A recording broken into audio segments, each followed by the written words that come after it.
গিয়েছেন দূর প্রবাসে, ফিরলেন কফিন বন্দী হয়ে। মধ্যপ্রাচ্যের দেশ ওমানে মর্মান্তিক সড়ক দুর্ঘটনায় প্রাণ হারান চট্টগ্রাম জেলার ৮ প্রবাসী। এর মধ্যে ৭ জন দ্বীপ উপজেলা সন্দ্বীপের ও একজন রাউজানের বাসিন্দা। জন্মসূত্রে তিনিও সন্দ্বীপের।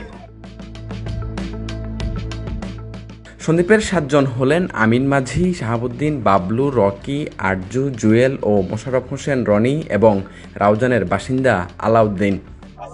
আপনাদের যদি কোনো দাবি দেখা থাকে আমাকে বলবেন, আমার ছেলের যদি লেনদেন থাকে আমাকে বলবেন। আমার ছেলের জন্য পরিশোধ করবো। তো আমার ছেলের জন্য এটাই বাহাদুরি আছে।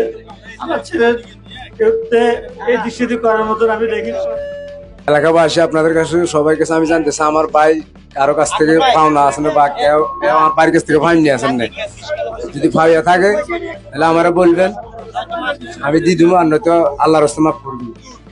সকালে সাগর পথে 7টি কফিন পাড়ি জমায় সন্দ্বীপের উদ্দেশ্যে। এরপর ঘাট থেকে তা বুঝিয়ে দেওয়া হয় পরিবারের সদস্যদের কাছে। এ সময় স্বজনদের কান্না আর আহাজারিতে ভারী হয়ে ওঠে সন্দ্বীপের বাতাস।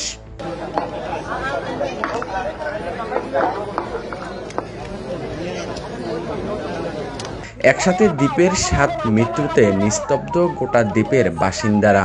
পূর্ব সন্দ্বীপ বহুমুখী উচ্চ বিদ্যালয় মাঠে একসাথে নিহতদের জানাজার আয়োজন করা হলেও গোসল সম্পন্ন না হওয়ায় সেখানে জানাজা অনুষ্ঠিত হয়নি। পরবর্তীতে নিজ নিজ গ্রামে জানাজা ও দাফন সম্পন্ন করা হয়। বাংলাদেশ কমিউনিটি সকল ভাইয়েরা এবং সন্দ্বীপে যারা ওখানে কর্মরত আছেন, আমাদের বিএনপির পরিবার সহ পুরো সন্দ্বীপবাসী, পুরো বাংলাদেশ, পুরো বিএনপি পরিবার এই ঘটনার সাথে সম্পৃক্ত ছিল। আমি সেদিনও বলেছিলাম 1 সপ্তাহ 10 দিনের ভিতরে ইনশাল্লাহ লাশ আসবে। ঠিক আমরা সঠিক সময়ের ভিতরে তাড়াতাড়ি এই লাশ আসার পিছনে যারা নেপথ্যে কাজ করেছে সকলকে আমাদের দলের পক্ষ থেকে, আমাদের ব্যক্তিগত পক্ষ থেকে ধন্যবাদ জানাই। 8 ওমান প্রবাসী সাগরে মাছ শিকারের কাজ করতেন।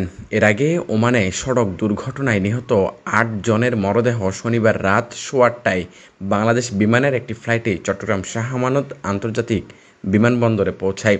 রাত 9:20 নিহত প্রবাসীদের স্বজনদের কাছে লাশ হস্তান্তর করে বিমানবন্দর কর্তৃপক্ষ।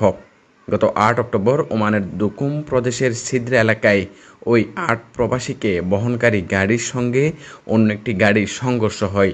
এতে তারা নিহত হন। আহমেদ সার্জিল, পতাকা নিউজ, চট্টগ্রাম।